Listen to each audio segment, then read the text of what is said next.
Avec 18 maires d'arrondissement, 45 conseillers à faire élire à Montréal, vous pouvez imaginer que le défi s'annonce costaud pour les petits partis qui veulent présenter un maximum de candidats aux prochaines élections. Chez Futur Montréal, on compte relever le défi en misant notamment sur un site de réseautage professionnel. Audrey Folliot. Ça va bien, vous? Oui, ça va. Le recrutement est parfois difficile pour les nouveaux partis. Parlez-en au chef de Futur Montréal. Depuis les 2 dernières semaines, on a à peu près maintenant une trentaine de candidats. Ça bouge vite. De ce nombre, une dizaine ont été recrutés via LinkedIn.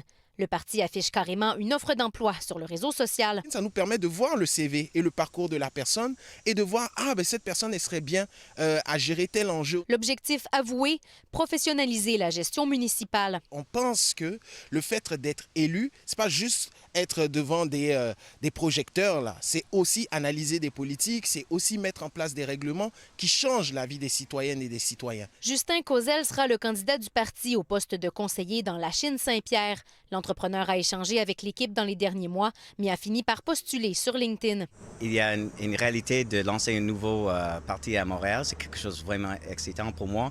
Et je veux juste voir cette opportunité pour parler, pour communiquer mes valeurs. Cette stratégie hors norme n'est pas une mauvaise idée, selon cet expert en communication politique. T'es pas connu, t'as pas de visibilité, t'as pas de réputation encore. Je pense que c'est une façon comme une autre. Parce que là, les efforts doivent être mis pour s'assurer qu'on a des candidatures de qualité. À presque 2 mois pile du scrutin, c'est la course contre la montre pour trouver des candidats dans tous les arrondissements. Comment ça se passe pour les autres partis? Je vais aller en rencontrer quelques-uns. Chez Action Montréal, le recrutement va bon train. Le parti est en voie de tripler le nombre de candidats qu'il avait en 2021. Si l'appel de l'élection le 19, on devrait avoir au moins 90 candidats. Mais on s'en remet aux méthodes plus conservatrices, comme du référencement, pour trouver la perle rare. Comme cette semaine, là, j'en ai 4 à rencontrer. Donc, sur 4, je vais possiblement en fermer un, peut-être 2.